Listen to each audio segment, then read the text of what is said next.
Sejam muito bem-vindos, eu sou Paula Leal, estamos começando mais uma edição de Oeste Sem Filtro, programa que vai ao ar de segunda a sexta-feira a partir das 5h45 da tarde. As principais notícias do dia são analisadas pelos nossos comentaristas. Aqui no estúdio, Augusto Nunes e Silvio Navarro, e Ana Paula Henkel de Los Angeles. Guilherme Fiuza segue de férias. E como os nossos programas não são mais transmitidos pelo YouTube, você pode acompanhar nossa programação pela plataforma Rumble. Oeste Sem Filtro também é exibido na plataforma vimeo.com/Revista Oeste.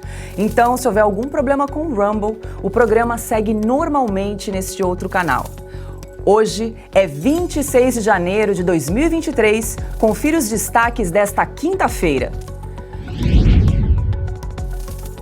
Conselho de Administração do BNDES aprova por unanimidade Aloysio Mercadante para presidir a instituição. Lula ataca Temer, que reage baseado em fatos.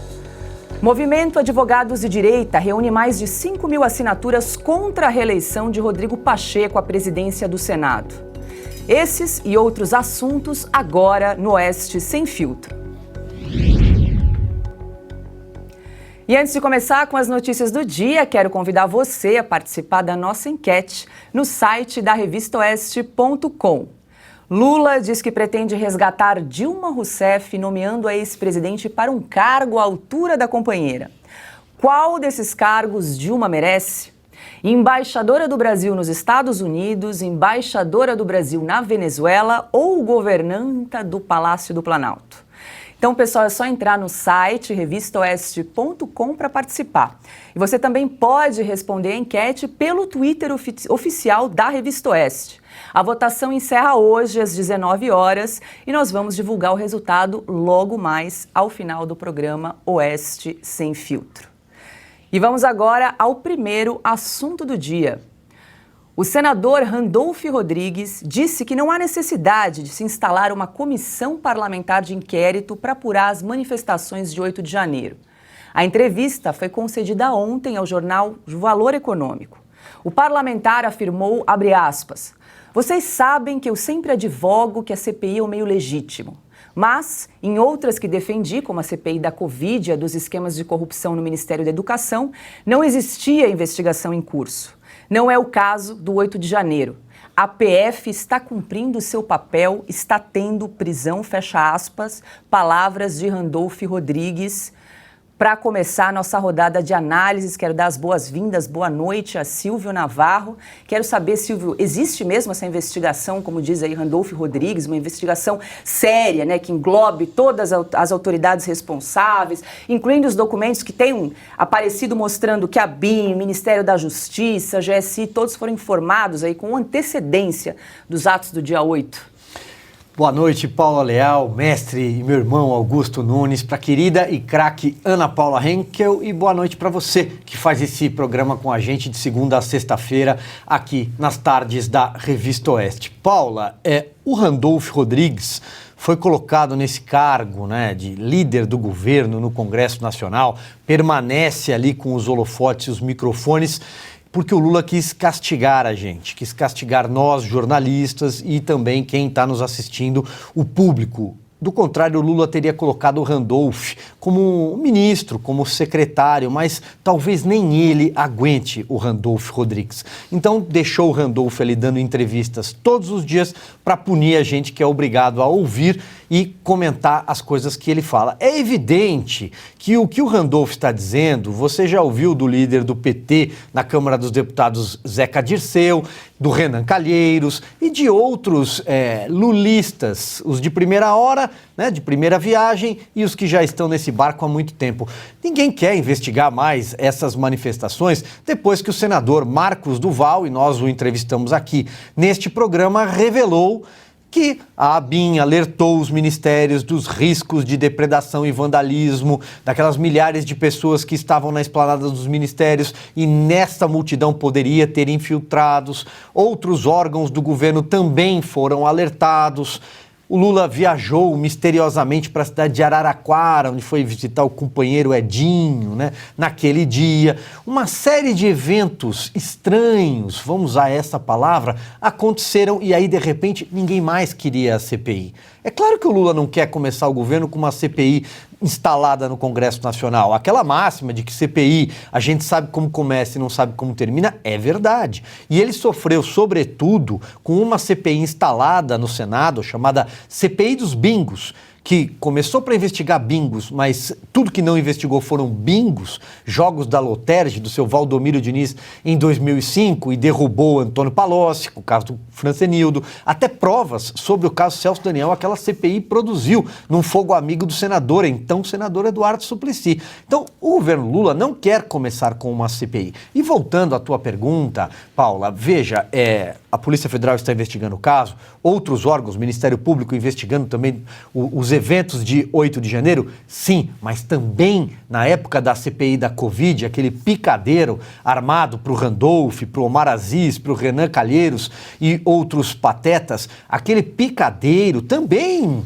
tinha investigação da Polícia Federal, do Ministério Público. Aliás, a única investigação sobre a Covid verdadeira aconteceu no Nordeste, o tal do Covidão. E bateu, sabe aonde? Em Araraquara, onde o Lula estava no dia 8 de janeiro.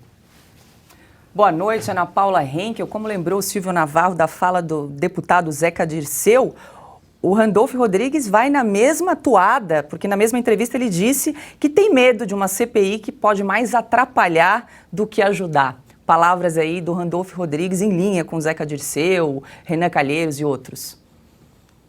O famoso sincericídio, né? Claro que pode atrapalhar essa turma. Boa noite, Paula querida, nossa âncora maravilhosa, mestre Augusto Nunes, craque Silvio Navarro. Muito boa noite a nossa audiência maravilhosa. O Silvio colocou tudo que deveria ser falado aí num único comentário. Sobrou muito pouco, né, para eu falar, porque o Silvio foi brilhante. Não custa lembrarmos que o ex-ministro da Defesa do Michel Temer, o Raul Jungmann, na entrevista à CNN ao jornalista William Vac, ele questiona, né, o que aconteceu ali. Isso não tem que ter uma investigação mais apurada, mais detalhada.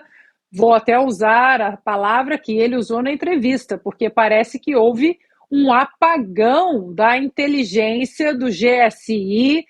Existe um pelotão, né, da guarda presidencial embaixo, lá nos palácios, no palácio, pronto para ser acionado 24 horas por dia, treinado exatamente para esse tipo de acontecimento. Então, tudo muito estranho, né? Como os poderes foram invadidos dessa maneira, sem a menor resistência. E aí, quando você vê um ex-ministro da Defesa questionando também o apagão da inteligência do GSI, e agora a turma que adora abrir uma CPI não quer investigações mais detalhadas no que aconteceu no fatídico 8 de janeiro, é, no mínimo, muito estranho. Então, resta agora a nossa pressão em cima dos parlamentares para que essa CPI seja aberta, porque se a turma do Lula não quer, aí tem. E aí, Augusto Nunes, muito boa noite. Que medo é esse de CPI, nesse começo de governo? Boa noite, Paula, nossa chefe. Boa noite, meu parceiro, meu amigo, meu irmão Silvio Navarro, minha querida Ana Paula. Boa noite a você que nos acompanha. Um abraço ao Guilherme Fiuza. Volta logo. E vamos lá. O Silvio fez um comentário realmente brilhante, resumiu a ópera. Eu vou acrescentar apenas algumas coisas. Quando você não quer investigar qualquer coisa, você tem, muito provavelmente, coisas a esconder. E qual é o problema? A polícia está investigando, o governo está criando órgãos aí para cuidar da verdade, para acabar com fake news, criando órgãos para tratar de áreas que já tem entidades aí designadas para cuidar disso. Tudo bem, mais um. O que ele não está querendo é investigar esses fatos estranhos que aconteceram. É tudo desprotegido. Tudo desprotegido. Vamos saber por que reduzir o efetivo, né, policial, por que os órgãos de segurança não tomaram providências. O Lula já estava no governo, palavras dele, quando ele teve de tratar aí de oficializar o orçamento secreto, furar o teto de gastos, aí ele já estava no governo. Não, ele estava em Araraquara, né, ali sob a proteção do Edinho Silva.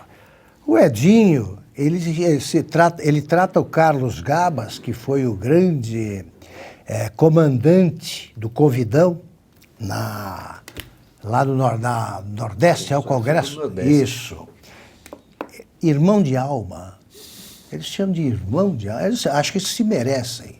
Tanto que o Gabas, o Edinho, até agora não explicou onde foram parar os respiradores que ele comprou por uma fortuna e nunca deram as caras em Araraquara, e o Carlos Gabas fugiu da CPI, da Assembleia Legislativa do Rio Grande do Norte, tá, que apurou muita coisa sobre o Gabas e sobre o Edinho. Vamos lá. Ele está feliz com a prisão, né? O nosso Randolph Rodrigues está feliz com a prisão de centenas de pessoas que não sabem o que estão fazendo numa cela. Não foram acusados não sabem do que foram acusados, do que são acusados. O Gilmar Mendes, ministro Gilmar Mendes, pouco antes de começar a ofensiva final contra a Lava Jato, disse uma frase aí que eu gosto de recordar, aí para ver se ainda lembra. Aparentemente esqueceu. Temos um encontro marcado com as prisões alongadas de Curitiba. Ele deve marcar o encontro urgentemente com as prisões absurdas, alongadíssimas de Brasília, ali ao lado. A prisão preventiva é por tempo indeterminado. Não tem limite. Então, daqui a pouco, eles vão estar obrigando alguém a ficar numa cadeia por mais tempo do que fica o pior dos criminosos, porque ninguém fica 30 anos. Sai depois de cumprido 1/6 da pena. Um ou outro caso é tratado de maneira diferente. Então é assim, as pessoas não sabem e têm medo de divulgar o próprio caso porque acha que haverá retaliação. Essa é a situação a que chegamos. O STF decidiu, no esforço para soltar o Lula, que ninguém pode ser considerado culpado antes do trânsito em julgado da sentença penal condenatória. Tradução: alguém só é considerado culpado depois que o Supremo examine o último recurso apresentado pelo advogado. No caso desses presos, não há devido processo legal, os autos não são apresentados aos advogados e não há direito de ampla defesa, nenhum, nem de mínima defesa. São prisões ilegais. É disso que o Randolph gosta. E tá lá, tempo ele tem, porque o líder no Congresso, né, não faz nada, né, Silvio? Não. Nós sabemos que tem o líder na Câmara, tem o líder na bancada, tem o líder no Senado, tem da bancada. Ali, líder do governo e líder da bancada. Não sobra nada para ele fazer, além de fofocas. É a Bedel do Salão Azul. É o Bedel, é isso aí, é Bedel. Então ele podia usar a voz de castrato para perturbar os ministros do Supremo ou numa outra CPI, porque assim ele mata a saudade dos companheiros Renan Calheiros e Omar Aziz. É mais de 3, né, que dá prisão, formação de cadeia. Precisamos arrumar um quarto.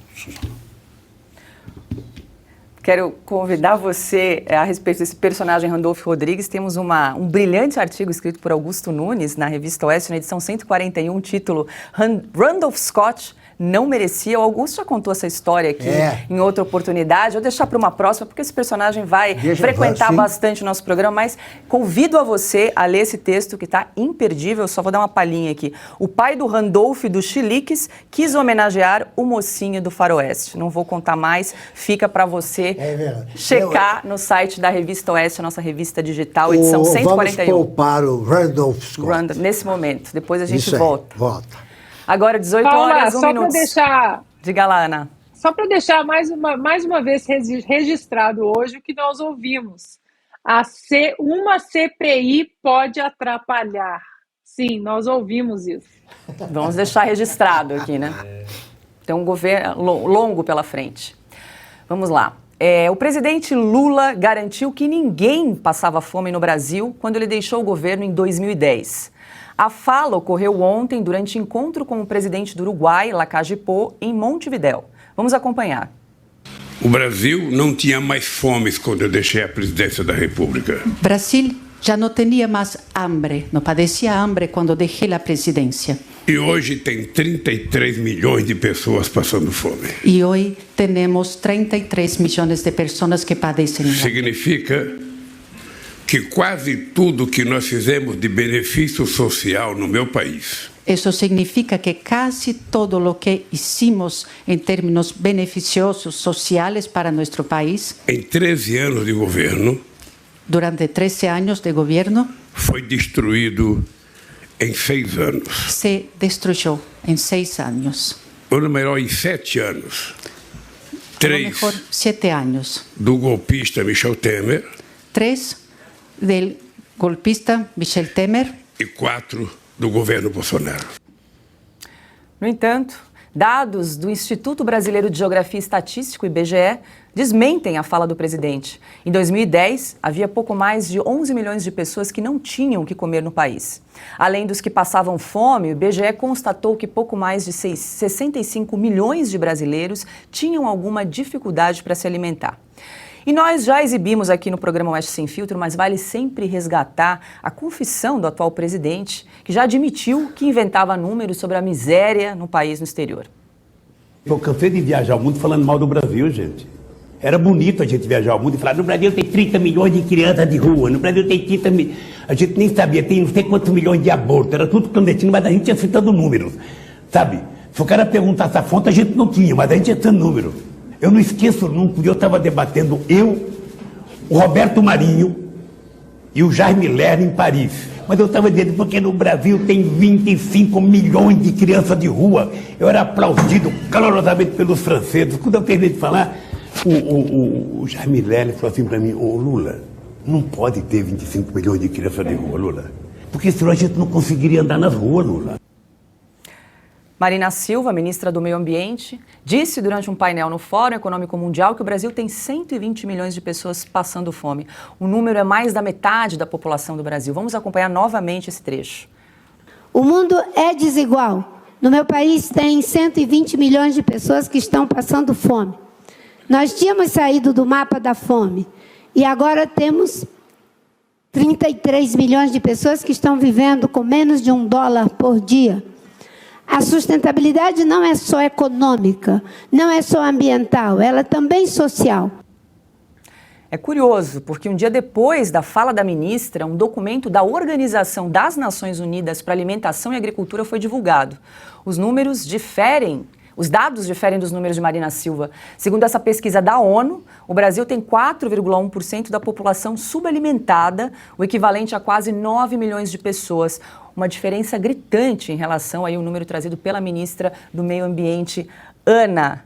A gente já abordou esse assunto algumas vezes, em relação, inclusive, à fala da ministra Marina Silva em Davos. Agora, Lula, de novo, falando a respeito da fome no Brasil, que é um problema a ser enfrentado, né? Mas, assim, os números, cada vez é um número diferente. 25 milhões de crianças de rua, depois 120 passando fome, 120 milhões. E os dados mostram uma realidade bem diferente, né?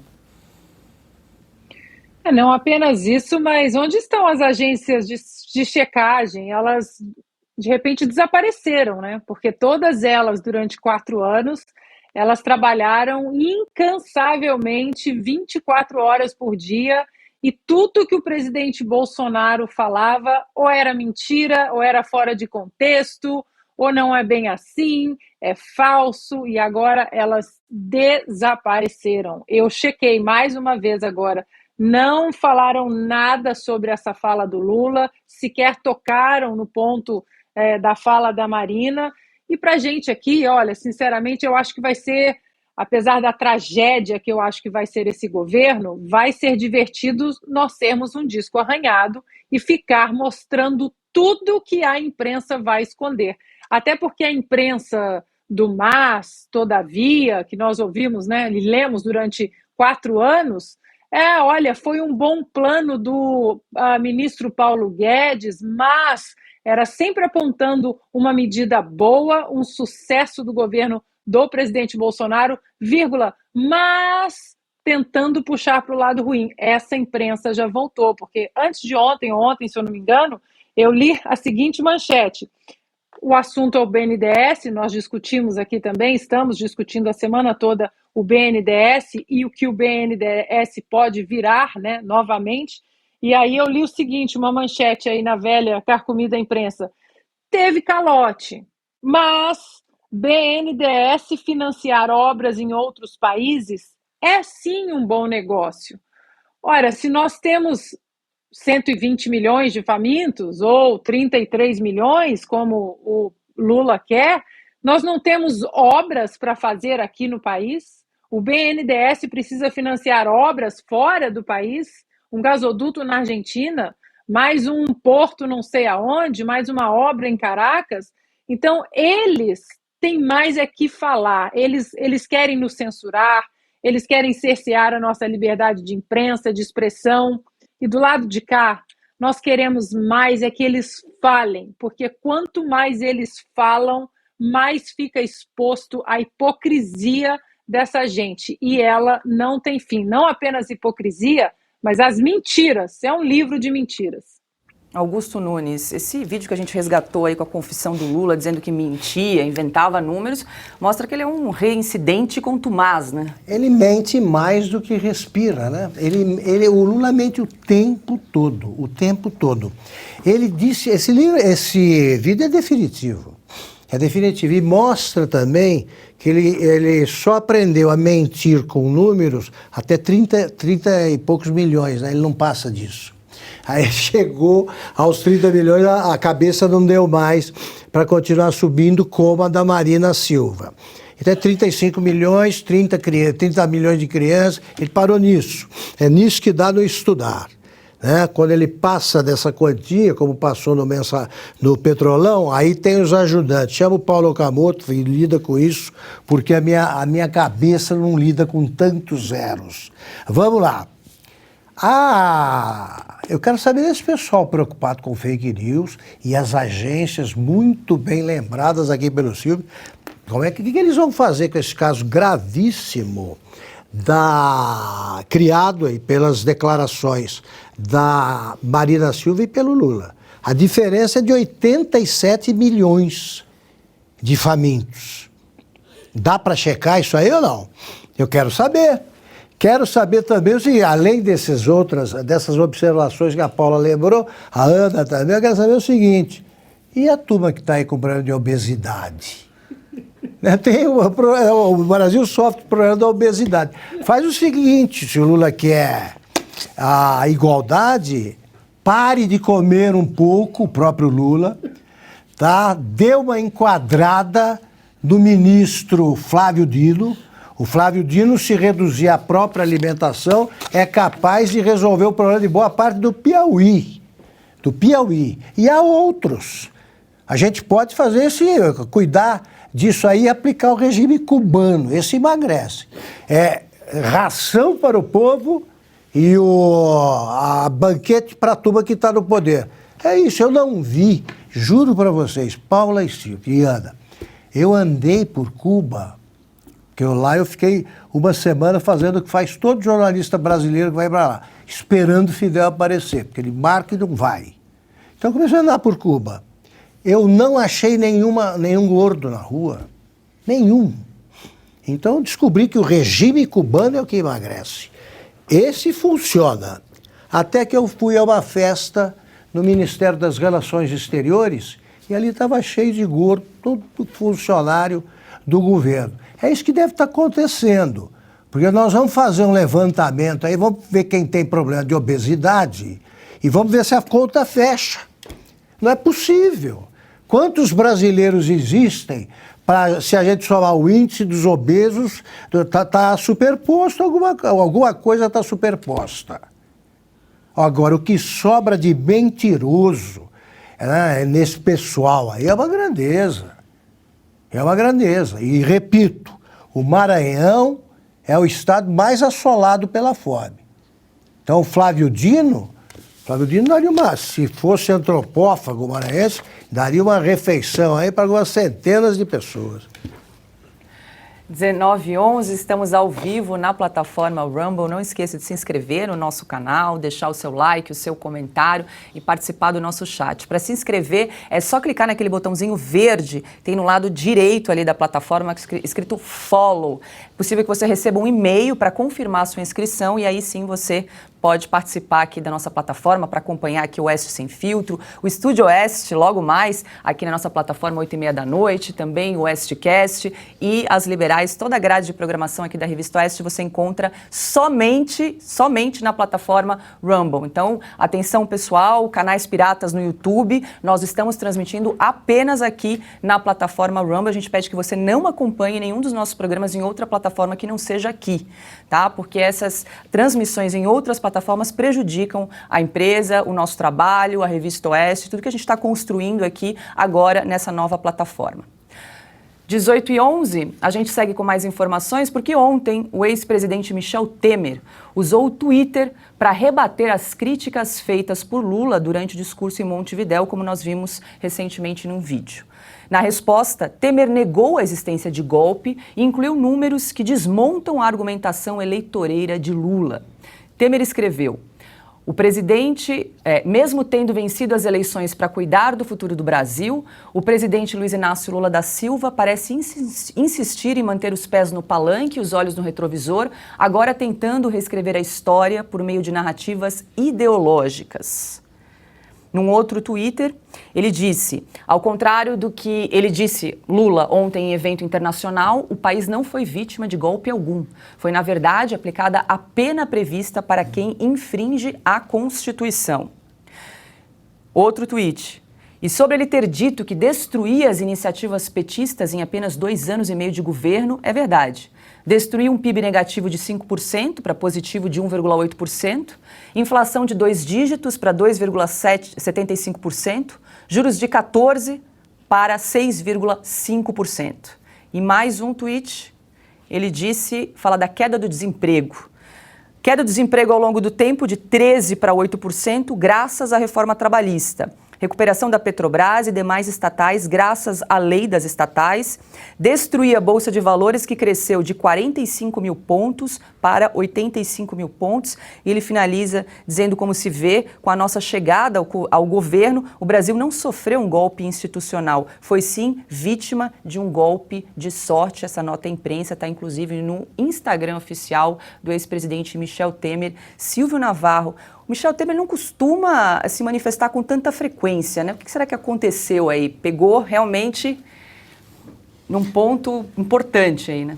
Paulo, ele entendeu que era a hora de falar algumas verdades. No momento era propício para isso. Como você mesmo disse, o presidente Michel Temer, ele anda recolhido, ele não tem dado tantas entrevistas, não participa da vida política, mas partidária, eu diria assim. Veja, Paula, o Michel Temer, ele conduziu um freio de arrumação no Brasil, né? Ele saneou as barbaridades, o desastre da gestão Dilma Rousseff. O presidente Michel Temer conseguiu aprovar uma reforma trabalhista, como você mesmo narrou nesse longo fio que ele publicou nas redes sociais. Os juros caíram, o Brasil conseguiu sair de uma recessão severa, ele conseguiu blindar o BNDES com a lei das estatais, que é também, sobretudo, um legado da Lava Jato, da roubalheira, da pilhagem que o PT promoveu e agora quer voltar. O Lula parece que vai confirmar uma das suas ameaças de campanha, de abrir os cofres do BNDES para os líderes cucarachos aqui da América Latina, né, para esses países de esquerda. Então, ele vem a público justamente falar sobre verdades. E veja, Paula, cada vez que o Lula, ele parece ter embarcado de vez num discurso de revanchismo explícito. Esse é o termo, revanchismo, que, aliás, é inclusive utilizado em política, com uma tendência, uma corrente, o revanchismo. Para quem estuda política, conhece esse termo. Ou seja, é a vingança. Ele assumiu o poder para reescrever o passado, para dizer que o governo Dilma não fez nada disso, não quebrou o país, que o mensalão não aconteceu, que o petrolão não existiu, aqueles 15 bilhões de reais descobertos no exterior pela Lava Jato, aquilo não era propina, aquele dinheiro nem existiu, na verdade. As empreiteiras coitadinhas que passaram anos montando um cartel para sangrar os cofres públicos, pobrezinhas. Agora ele está dizendo que foi um golpe parlamentar contra Dilma Rousseff. Mas e os 95 bilhões de reais de suplementação à pedalada da ex-presidente ciclista, como diz aqui o mestre Augusto Nunes? E os 367 votos de deputados, os 61-20 no Senado, os 61 votos de senadores, numa sessão presidida pelo camarada Renan Calheiros e pelo camarada Ricardo Lewandowski, que presidia a Suprema Corte. Isso foi um golpe?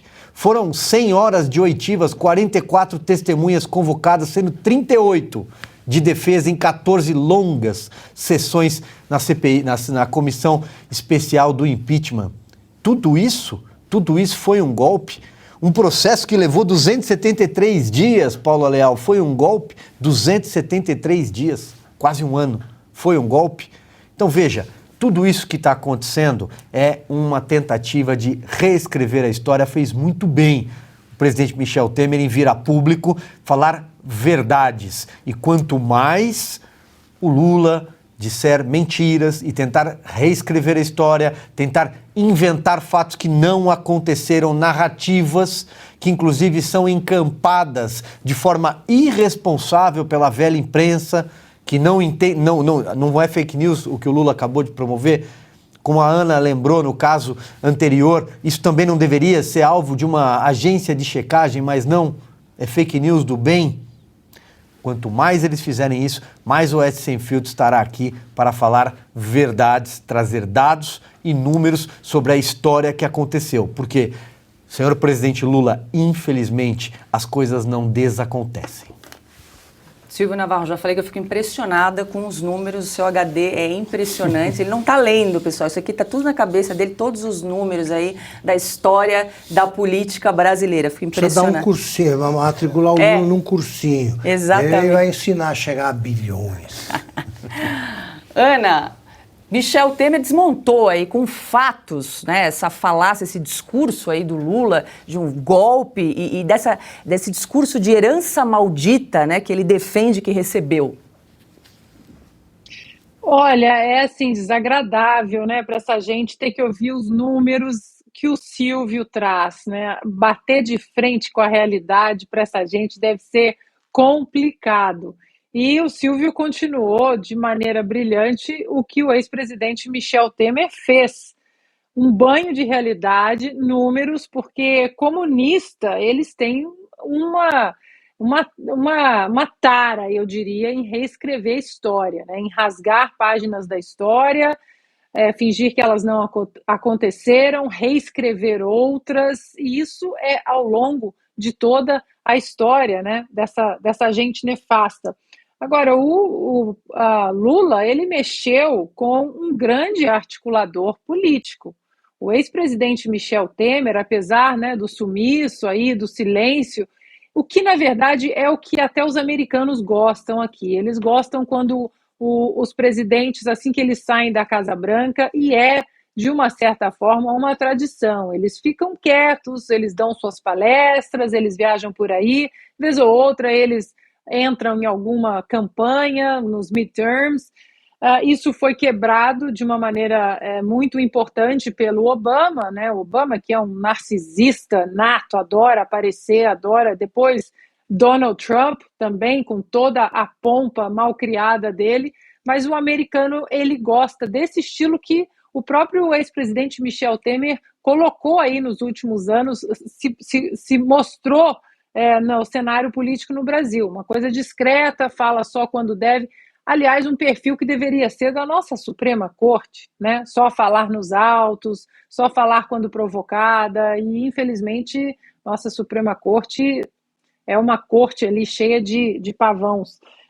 E o ex-presidente Temer, como um grande articulador, ele vai entrar aí de uma certa forma como uma pedra no sapato do PT, porque agora ele foi cutucado. Chamar o ex-presidente Temer de golpista, isso desencadeia uma série de perguntas, né? Então, Geraldo Alckmin também foi golpista, né? O próprio ministro da Suprema Corte, Alexandre de Moraes, indicado por Michel Temer, ele também é ilegítimo, porque se houve um golpe, tudo que ele fez dali para frente, né, pode ser considerado como atos e ações ilegítimas.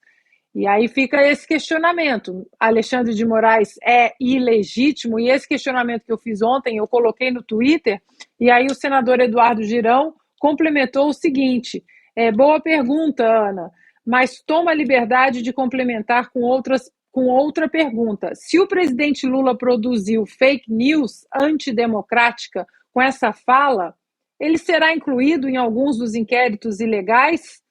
E aí fica o questionamento, né? Porque se é uma fake news, o presidente ele pode falar isso, ainda mais um ataque dessa maneira direto a várias instituições. O STF, que estava representado no processo de impeachment com o ministro Lewandowski, como presidente da corte, parlamentares, o legislativo todo ali presente. Então, foi um ataque grave a duas instituições. E aí, como vai ficar isso?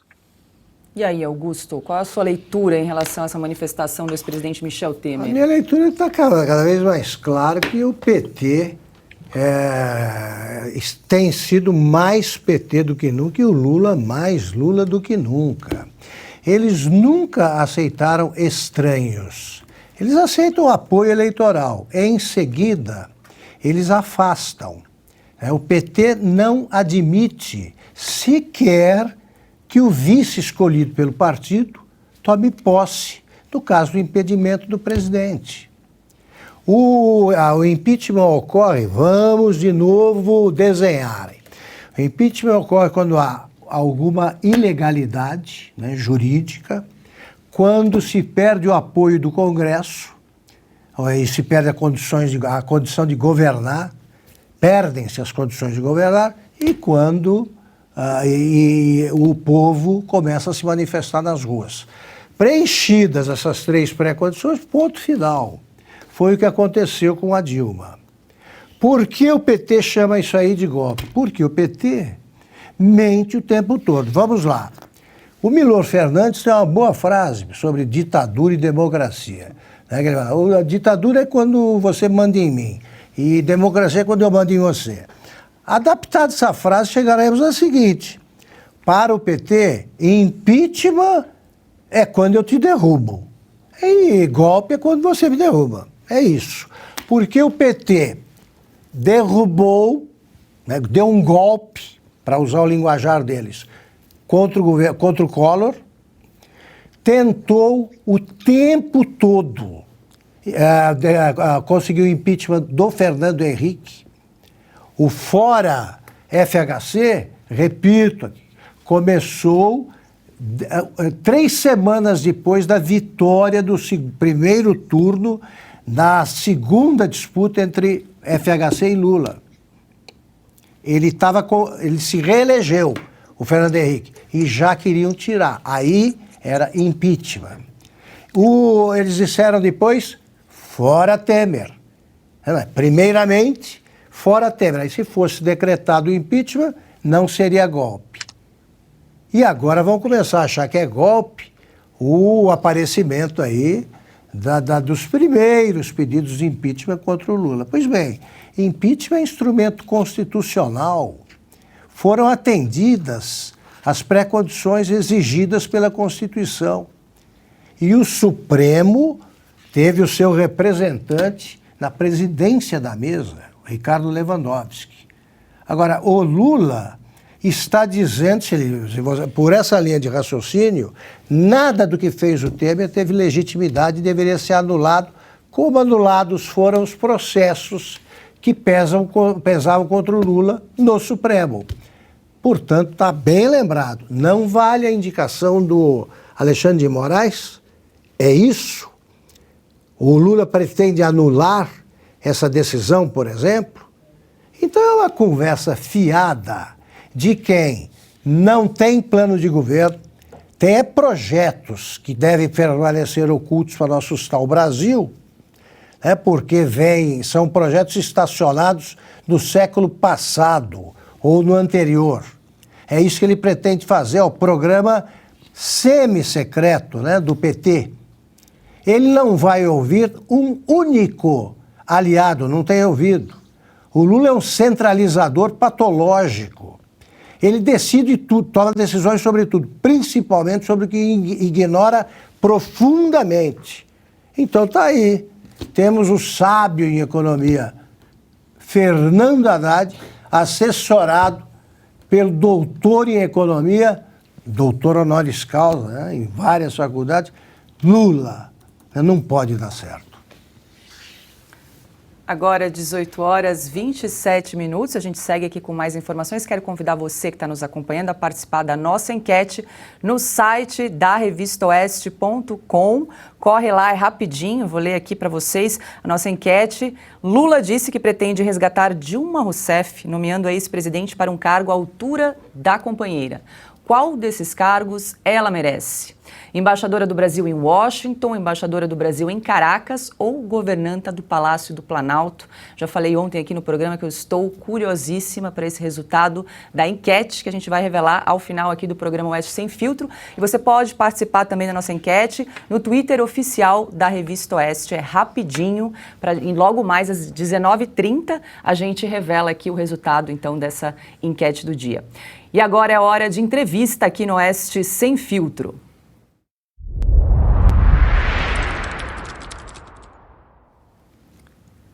E nós vamos conversar com o deputado Daniel Freitas, do PL de Santa Catarina. Ele apresentou uma proposta de emenda à Constituição para que obras internacionais financiadas pelo BNDES tenham de passar pelo aval do Congresso. A PEC precisa de 171 assinaturas para tramitação. Boa noite, deputado. O senhor me ouve bem? Boa noite, Paula Leal. Boa noite a todos os amigos do Oeste Sem Filtro. É um prazer estar com vocês. Me ouvem bem aí? Sim, deputado, perfeitamente. Muito obrigada pela sua participação aqui no programa Oeste Sem Filtro. Começo perguntando ao senhor, porque o senhor protocolou essa proposta em dezembro, antes mesmo dos discursos de Lula na Argentina sobre realizar empréstimos aos países vizinhos, né? O senhor já antecipava aí, de alguma forma, um cenário como esse que a gente está acompanhando agora? Exatamente, Paulo. Eu quero começar primeiro registrando aqui a gratidão da oportunidade. Eu sou fã do trabalho de vocês, então, ao nosso mestre Augusto Nunes, a Ana Paula Henkel, a querida Ana Paula, que eu já era fã como atleta, e agora ainda mais desse jornalismo responsável que faz, e ao grande Silvio Navarro, que eu tive o prazer de ser entrevistado quando fui o relator da PEC emergencial. Essa PEC, agora, nós protocolamos no dia 31 de dezembro de 2022, já antevendo, já olhando um pouquinho no retrovisor o que o governo fez e que certamente iria reapresentar investimentos do povo brasileiro, recursos do nosso Brasil sendo mandados para fora em obras de infraestrutura, como se aqui nós não houvéssemos necessidade de ampliação e melhoramentos das nossas obras de infraestrutura. Quem faz a pergunta agora é Ana Paula Henkel. Muito boa noite, deputado. Bom, primeiro eu queria agradecer que você foi ao Twitter essa semana e pediu que as pessoas parassem de compartilhar a transmissão clandestina do Oeste Sem Filtro no YouTube e que eles viessem para cá, para o nosso canal oficial no Rumble. Então eu queria agradecer o tweet, teve muita repercussão, e muito obrigada por nos ajudar a combater aí essas transmissões clandestinas que estão, infelizmente, acontecendo no YouTube e que podem prejudicar a revista e o nosso trabalho. Então, muito obrigada. Bom, deputado, eu queria saber algum papo de bastidor. Estávamos falando aqui, né, dos pavões do STF, de como eles hoje estão praticamente imparáveis, digamos assim, né, para falar uma expressão das redes sociais, e a única ferramenta que temos para frear as inconstitucionalidades não está sendo usada, que é o Senado. Eu sei que o senhor conversa com muitos deputados e senadores, e nós estamos aí nos aproximando das eleições para os presidentes das duas casas.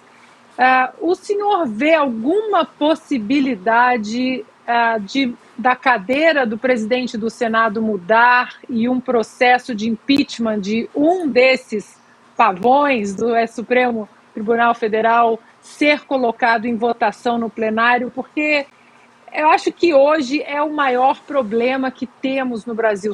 Temos muitos problemas, claro, mas a insegurança jurídica causada por as inconstitucionalidades do Supremo, essa insegurança jurídica tem sido muito prejudicial. Bom, inicialmente eu acho que nós chegamos num ponto que a prioridade é resgatarmos a confiança do povo brasileiro no Congresso Nacional, tanto na Câmara quanto no Senado. Nós temos hoje um pré-candidato à presidência do Senado e do Congresso que leva com ele todas as condições e está reunindo apoios suficientes aí para a gente chegar numa grande conquista que vai ser um divisor de águas, um marco certamente, colocando o senador Rogério Marinho à frente do Senado. Muitas coisas dali para frente certamente vão ser positivas para o Brasil. A exemplo do que nós estamos tratando dessa PEC, ela simplesmente vai resgatar a autoconfiança do nosso poder legislativo, a autonomia. Nós somos 513 deputados eleitos pela população brasileira, nós conhecemos o Brasil e temos hoje a obrigação de sermos o freio de arrumação desse país. Essa PEC, ela propõe, eu quero trazer um pouquinho para quem nos acompanha, no artigo 49, que é da competência exclusiva do Congresso Nacional, autorizar e aprovar previamente a concessão de empréstimos, operações e concessão de créditos a governos estrangeiros diretamente pela República Federativa do Brasil ou por intermédio de qualquer instituição nacional de crédito, fomento ou desenvolvimento. Nós temos exemplos clássicos já da operação do PT nos governos passados, como a construção do Porto de Mariel em Cuba, que foi feito um investimento de 957 milhões de dólares, sendo que desses 682 milhões por parte do BNDES. A hidrelétrica de São Francisco, no Equador, 243 milhões de dólares. Metrô na cidade do Panamá, 1 bilhão de dólares. Aqueduto de Chaco, na Argentina, 180 milhões de dólares. Barragem de Muamba Major, em Moçambique, 460 milhões de dólares, sendo que desses 350 milhões por parte do BNDES. Hidrelétrica de Tumarim, na Nicarágua, 1,1 bilhão de dólares. Linhas 3 e 4 do metrô de Caracas, na Venezuela, 732 milhões. Aeroporto de Nacala, em Moçambique, 200 milhões, sendo 125 milhões por parte do BNDES. E nós, aqui no Brasil, tendo que fazer investimentos em portos, em aeroportos. Eu, que sou de Santa Catarina, a nossa maior dificuldade ao longo desse nosso primeiro mandato como deputado federal foi atingirmos os recursos a 285, que falta muito pouco tempo, para finalizar, e tantas outras obras que nós colocamos no Fórum Parlamentar Catarinense como prioridade. E a gente vê esse absurdo, essa quantidade de recursos públicos brasileiros investindo em países e simplesmente por uma prerrogativa do presidente da República. O que nós propomos com essa PEC é que o Congresso Nacional leve essa discussão para dentro do Parlamento. e que com a autorização prévia do parlamento, aí sim possa se fazer, se nós tivermos garantidos os nossos recursos para as nossas ampliações e obras aqui no Brasil, em primeiro lugar. Nós estamos conversando com o deputado federal Daniel Freitas, do PL de Santa Catarina. Quem pergunta agora é Silvio Navarro. Deputado, boa noite. Prazer revê-lo. Boa noite, parabéns pela iniciativa. Acho uma iniciativa oportuna, diante de todos os números que o senhor acabou de trazer, e há uma fartura de indícios que mostram, que comprovam, vamos usar o verbo correto, que o BNDES foi utilizado, sim, pelos governos do PT para financiar ditaduras, inclusive, e seus amigos aqui na América Latina e em países africanos. Alguns, inclusive, 3 deles, deram calote no Brasil, como o senhor bem lembrou. Agora, deputado, veja, são 171 assinaturas e o próprio PL tem uma bancada já com 100 nomes. Outros partidos alinhados poderiam facilmente fazer essa proposta andar com celeridade. Eu pergunto se o senhor já conversou na bancada, se o senhor tem alguma articulação em andamento com o presidente Arthur Lira, que deve ser reconduzido à cadeira, e também as próprias comissões temáticas da Câmara têm total condição de ajudar nesse processo, a Comissão de Assuntos Econômicos e a de Relações Exteriores, por exemplo. Eu tenho tratado desse assunto com a bancada do PL. Nós, no nosso grupo de deputados, eu já coloquei a proposta, já pedi o apoiamento de todos os deputados, todos muito simpáticos a essa PEC, certamente vão ajudar a construção das 171 assinaturas.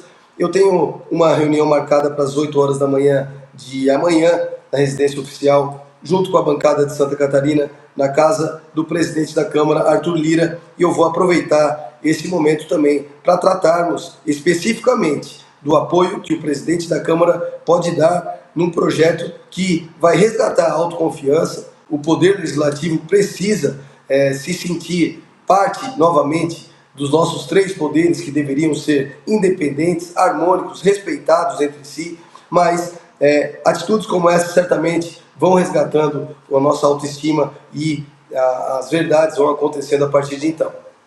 Quem pergunta agora é Augusto Nunes. Deputado, boa noite. É um prazer conversar com você. Eu queria saber o seguinte: os deputados que se opõem ao projeto, eles confessam os motivos aí que fazem com que eles adotem essa posição ou não? Augusto, assim, eu fui o relator da PEC emergencial e a gente acabou de ver a PEC do rombo aí sendo aprovada muito por deputados que votaram na PEC emergencial e agora contradisseram os seus votos, colocando a sua digital, aprovando a PEC do rombo, né, a PEC do Lula. Vários apelidos foram dados para essa PEC. Então, agora é sensibilizar essa turma, os parlamentares que foram eleitos, reeleitos. A gente confia nesse novo Congresso Nacional, muita gente nova está chegando aí, certamente tem que pisar com o pé direito no Congresso Nacional, até porque os olhos, ouvidos, estão atentos da população em cima do trabalho de cada um de nós. E cabe a nós a responsabilidade de entregarmos para os nossos futuros aí, filhos e gerações um país melhor. E diante de um projeto como esse, eu tenho certeza que nós dividimos a responsabilidade entre o Congresso Nacional e uma canetada do presidente da República. Agora, 18 horas e 38 minutos, nós conversamos ao vivo com o deputado Daniel Freitas, do PL de Santa Catarina. Deputado, muito obrigada pela sua participação aqui no programa Oeste Sem Filtro e até uma próxima. Gente, muito obrigado, foi um prazer enorme poder estar com vocês. Obrigado pelo apoio da divulgação desse projeto importante. Eu espero que os deputados acompanhem a nossa iniciativa para a gente poder fazer passar com 308 votos a nossa PEC. Então, um grande abraço a todos vocês, muito obrigado e muito sucesso para o nosso programa Oeste Sem Filtro. Obrigada, mais de 43 mil pessoas nos acompanhando ao vivo aqui na plataforma Rumble. Não esqueça de deixar o seu like, o seu comentário e de se inscrever no nosso canal. São mais de 113 mil inscritos. Muito obrigada pela sua companhia, pela confiança. Além aqui do Oeste Sem Filtro, Estúdio Oeste logo mais 8h30 da noite, Oestecast, As Liberais e, claro, o nosso site de notícias, revistaoeste.com. As principais notícias do dia do Brasil e do mundo você encontra no site da revistaoeste.com. revistooeste.com, além, é claro, da nossa revista digital, uma edição fresquinha, toda sexta-feira, aliás, está no forno, mais uma edição que chega amanhã no site da Revista Oeste. Então, se você acompanha o programa Oeste Sem Filtro, gosta do nosso conteúdo, mas ainda não é assinante, é só entrar no site revistooeste.com/assine ou apontar a câmera do seu celular para esse QR Code que está aparecendo aí na tela para você também se tornar um assinante e acessar os textos dos melhores jornalistas do Brasil. Falo aqui sempre: Augusto Nunes, J.R. Guzzo, Ana Paula Henkel, Evaristo de Miranda, Bruno Meyer, Dagomir Marquesi, Edilson Salgueiro, Silvio Navarro, grande elenco, todo mundo você confere no site, na nossa revista digital, que vai ao ar toda sexta-feira, logo mais. O Silvio vai dar um spoiler aqui da capa de amanhã, você não pode perder, então fique conosco. 8h30 da noite, é isso, Silvio? Vamos ver, vou pedir para a Branca Nunes se ela autoriza. Maravilha, agora 18h40, a gente segue com mais informações. O Conselho de Administração do Banco Nacional de Desenvolvimento Econômico e Social, o BNDES, aprovou ontem, por unanimidade, o nome de Aloísio Mercadante para presidir a instituição. Ele chefiava a Fundação Perseu Abramo, um braço do PT, e foi coordenador do plano de governo de Lula. Em razão da lei das estatais que veda a nomeação de pessoas que tenham exercido nos últimos 36 meses cargos em partidos políticos, havia dúvidas se ele poderia assumir a presidência do BNDES. A questão foi resolvida pelo Tribunal de Contas da União, que considerou não haver impedimento legal para a nomeação do ex-ministro para comandar a instituição. Silvio Navarro, vou pedir tua ajuda aqui para a gente dar mais algumas informações e relembrar o histórico de Aloísio Mercadante. Ele foi ministro da Ciência e Tecnologia, Educação e da Casa Civil nos governos Dilma Rousseff. O codinome dele na lista de propinas da Odebrecht era Aracaju. Na Operação Lava Jato, Mercadante foi acusado de oferecer dinheiro pelo silêncio de Delcídio Amaral, ex-senador pelo PT do Mato Grosso do Sul, e também foi citado em depoimento de Ricardo Pessoa, dono da construtora UTC, como pivô do esquema que desviou 20 milhões de reais. De volta à cena do crime, Silvio Navarro. Veja que, pelo que você acabou de narrar aqui, Paula, ele frequentou muito mais as páginas do noticiário policial do que político na última década. Mas, Paula, é importante a gente lembrar que, para que o Aloísio Mercadante chegasse à presidência do BNDES, agora aí na crista do noticiário, porque o Lula parece que vai cumprir a ameaça de campanha de liberar os cofres do BNDES como antigamente, de volta para o passado, para irrigar os países latinos aqui, seus companheiros andinos e bolivarianos. Veja bem, o Congresso Nacional desfigurou a lei das estatais, que era um legado da Operação Lava Jato, ainda na gestão Michel Temer. A lei das estatais tinha um único objetivo: blindar bancos públicos e empresas públicas do achaque, da pilhagem, dos interesses políticos partidários. Então, portanto, obviamente que a primeira coisa que o PT fez depois de eleito, antes mesmo de tomar posse, foi rasgar a lei das estatais e instalar alguém com a biografia, com a ficha que você acabou de narrar, como Aloísio Mercadante para comandar o BNDES. E aí, Paula, eu só faço aqui um registro que o Aloísio Mercadante, depois que ele foi eleito senador, junto daquela onda Lula em 2002, em 2006 ele tentou disputar o governo de São Paulo, perdeu e depois nunca mais conseguiu um cargo sendo eleito. Foi passando, terminou aquele mandato de senador e foi para o ostracismo político. Portanto, ele não foi resgatado para um cargo como a chefia do BNDES à toa. Seguramente ele tem uma missão e, ao que parece, vai ficando cada vez mais claro qual é essa missão. E aí, Ana, a indicação aí de Aloísio Mercadante burlou aí a lei das estatais com as bênçãos, então, do Tribunal de Contas. Congresso. Oi? Do Congresso Nacional, O Congresso aprovou a mudança na lei das estatais. Isso, mas o Tribunal de Contas também entendeu que não havia impedimento legal aí para a nomeação do ex-ministro aí para presidir o BNDES. Parece que você precisa ter um certo tipo de perfil para entrar nessa administração, para entrar nesse governo, e a turma, acho que um deles é você ter um codinome numa certa lista, Mais uma vez, o Silvio Navarro, nosso craque Silvio Navarro, aí deu um banho na cabeça, dessa cabeça dele, que é uma enciclopédia, muitos fatos, e nós vamos ter que ser um disco arranhado aqui, porque o brasileiro vai esquecer, muitos querem esquecer o que aconteceu nas administrações petistas, a imprensa vai forçar muita gente a esquecer, vai ser a imprensa do MAS, né? Mas o MAS do outro jeito, como eu li aqui a manchete, teve calote, mas BNDES financiar obras em outros países é sim um bom negócio.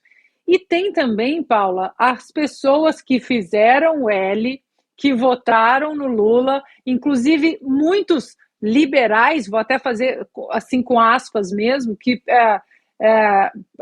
tentaram falar que colocar no mesmo patamar Bolsonaro e Lula, dizendo que o voto nulo era um voto certo, um voto moral. Se você não se sentia bem votando em Bolsonaro, você não precisava votar no Bolsonaro para derrotar o Lula. Teve muito conservador e liberal de Instagram pregando o voto nulo e que agora, depois disso tudo que nós já falamos em um mês, apenas um mês de administração petista, essa turma vai fingir que nada está acontecendo. Vai voltar para o Instagram, vai vender curso, vai falar sobre a Ucrânia, vai falar sobre a Inglaterra, a França, mas não vai focar no que de fato está acontecendo no Brasil.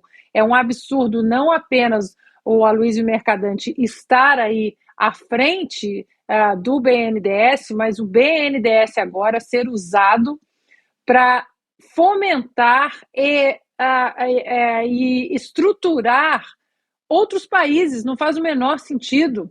Ora, o Lula fala tanto do Nordeste, né? No Nordeste, porque o Nordeste isso, o Nordeste aquilo, como um reduto ali petista.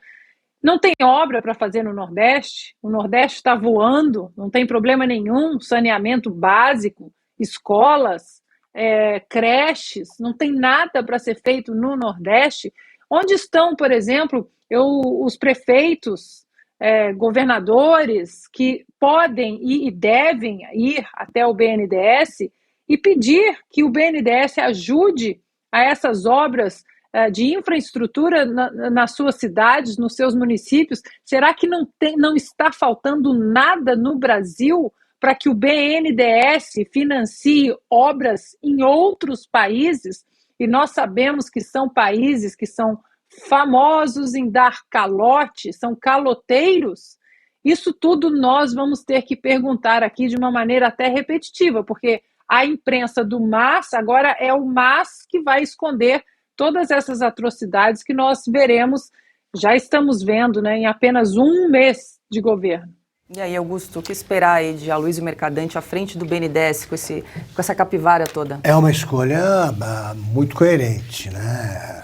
É o homem certo no lugar certo para os que acham que, como é que é a frase do BNDES financiar obras em outros países é um bom negócio, claro.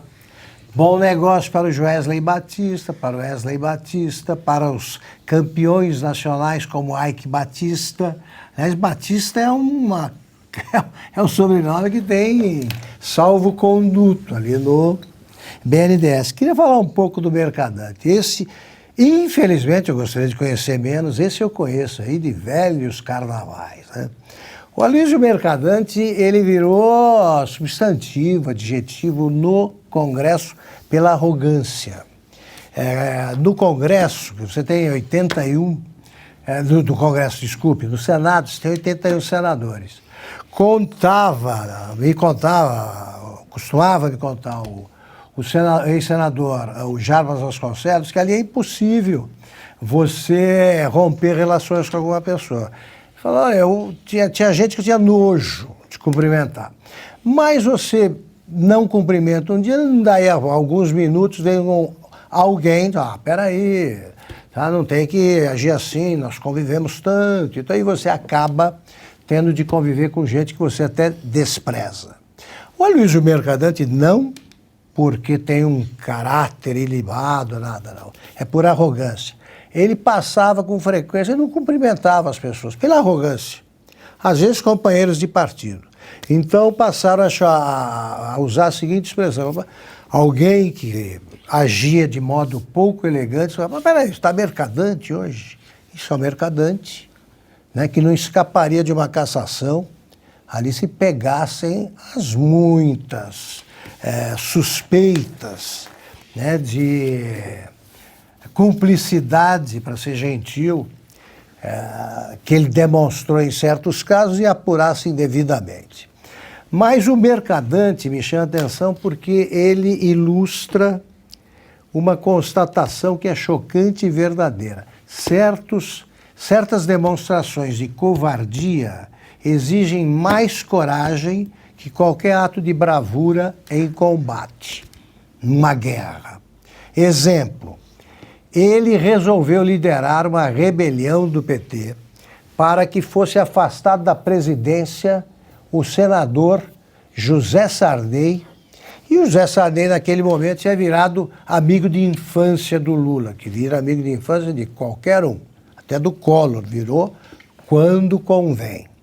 Aí o Lula se referiu ao Sarney como homem incomum. É de fato incomum. É de fato incomum. Uma investigação do Maranhão mostrou que ele, com o codinome Madre Superiora, ao lado do magro velho, que é o Edson Lobão, conseguiu expropriar um convento, não para o governo das Mercês, se não me engano, não para o governo do Maranhão, para ele. Ficou dele, ele é dono de um convento. E isso não andou porque o Sarney é famoso por fazer nomeações espertas para o judiciário. Vai se meter com uma figura dessas o mercadante, por arrogância. E aí o Lula chamou, teve uma conversa, o mercadante fez um discurso patético, dizendo, olha, eu tenho restrições sim ao senador José Sarney, mas eu não posso negar o que o Lula me pede. Não posso negar e tal. A partir daí, ele era figura frequente na coluna que eu tinha na Veja, que elegia o homem sem visão do mês, internava pessoas no sanatório geral pelas imbecilidades que diziam, e aí ele passou a ser chamado de herói da rendição. Porque esse cara, para se render, é capaz de malabarismos que nenhum herói de guerra produz. Isso é o mercadante. O BNDES não merece o mercadante. O mercadante, num governo Lula, merece o BNDES, né? Oremos, ou chamemos a polícia se ela vier. Quer complementar, Silvio? Eu vou recuperar essas colunas do Augusto Nunes no site da Revista Oeste, que realmente são fabulosas. Nós me lembro muito bem, aqui. Trabalhávamos juntos. Veja, não só um pequeno adendo, que parte dessa empáfia e dessa soberba do Aloysio Mercadante se deve à própria velha imprensa.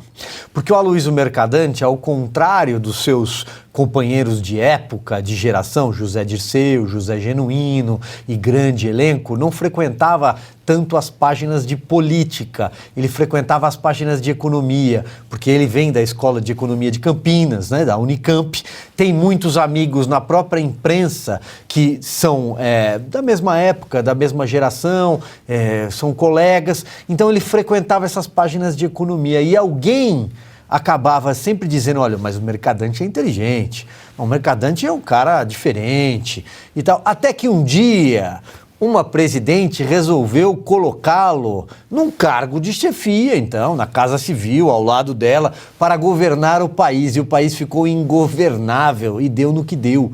Esse foi o desfecho do governo Dilma Rousseff. Não foi só o Guido Mantega que ajustou as pedaladas e acabou com o Brasil. O copiloto era o Aloysio Mercadante, o brilhante Mercadante.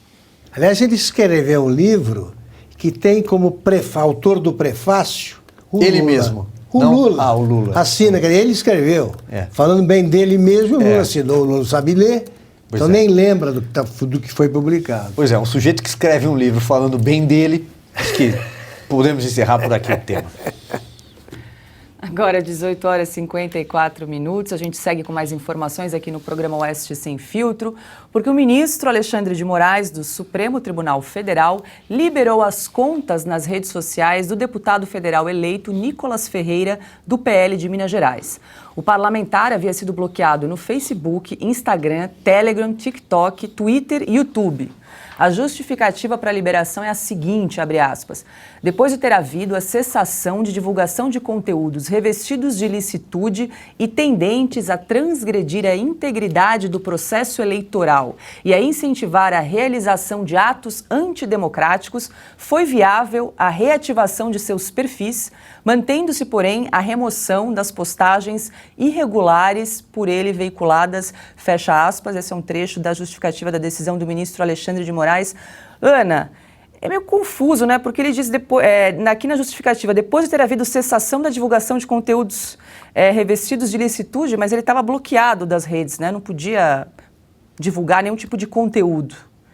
O Nicolas Ferreira. Bom, eu acho que podemos colocar na nossa enquete a opção da Dilma ser assessora do Alexandre de Moraes, porque ficou complicado, né? O Alexandre de Moraes também fala, e eu acho que ele nem lembra o que ele escreve, porque ele estava com as redes bloqueadas, aí entrou nessa leva o Telegram do Nicolas Ferreira. Não custa lembrarmos que o Nicolas Ferreira é um dos deputados mais votados, né, da história da Câmara, um menino altivo, incisivo, que não tem medo, que está ali exatamente para representar o seu eleitorado, que não é pequeno. Então, ou seja, muita gente foi calada com o cerceamento da liberdade do deputado Nicolas. E aí, na decisão aqui do ministro Alexandre de Moraes sobre o Telegram do Nicolas Ferreira, escreve o seguinte, explicando porque ele estava bloqueando também o Telegram, e aí ele escreve, dessa maneira, uma vez desvirtuado criminosamente o exercício da liberdade de expressão, a Constituição Federal e a legislação autorizam medidas repressivas, civis e penais, tanto de natureza cautelar quanto definitivas. Aí ele escreve, a presente medida não configura qualquer censura prévia vedada constitucionalmente, mesmo porque não há qualquer proibição dos investigados em manifestarem-se em redes sociais ou fora delas, como vários continuam fazendo. Mas as redes do deputado do Nicolas estavam bloqueadas, e aí ele escreve que não há qualquer proibição dos investigados em manifestarem-se em redes sociais. Ou seja, ele já se enrolou tanto, já é tanto inquérito ilegal, inconstitucionalidade, uma papelada, que eu acho que o ministro Alexandre de Moraes já atingiu um ponto de não retorno. Agora ele não tem mais como olhar para trás e falar realmente aqui o Alexandre de Moraes está contradizendo o Alexandre de Moraes, e agora ele, como a Dilma, né, só dobra a aposta. Por isso que eu acho que a Dilma pode ser uma excelente assessora para o ministro. Está anotada aqui a sugestão, Ana, assessora de Alexandre de Moraes. Silvio Navarro, quer comentar essa liberação aí das redes sociais do deputado eleito Nicolas Ferreira? Acho que a Ana falou muito bem e trouxe todos os elementos. Queria pegar quando ela fala que lembra muito bem que o Nicolas foi o deputado federal mais votado do país, 1,5 milhão de votos. Ele era vereador em Belo Horizonte e é o mais votado no país, em número total, né, de votos recebidos na urna. Veja, um parlamentar que vai assumir o mandato não pode ter as redes sociais bloqueadas, até porque ele é um parlamentar, ele vai ao parlamento para parlar. E a gente sabe que nos dias de hoje as redes sociais são utilizadas justamente para isso. Então, uma espécie de tribuna, né? É a forma como o parlamentar se comunica com o seu eleitor, presta contas, revela suas opiniões sobre determinados projetos em andamento no Legislativo. E veja, tudo isso nasce daquela raiz que a gente vem tratando aqui, que é o tal do autoritarismo cirúrgico do ministro Alexandre de Moraes para proteger a democracia. Ocorre que, com o tempo, o paciente já está, né, há tanto tempo ali na mesa de cirurgia que corre o risco do cirurgião matar o paciente pelo tempo. né? E nesse caso o paciente se chama liberdade de expressão, que é um dos pilares constitucionais, portanto é um dos pilares da nossa democracia.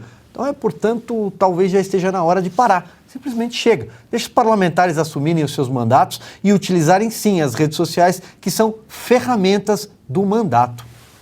Augusto Nunes, apesar de ter liberado as redes sociais aí do deputado eleito Nicolas Ferreira, Alexandre de Moraes manteve aí a remoção de algumas postagens que, segundo ele, eram irregulares.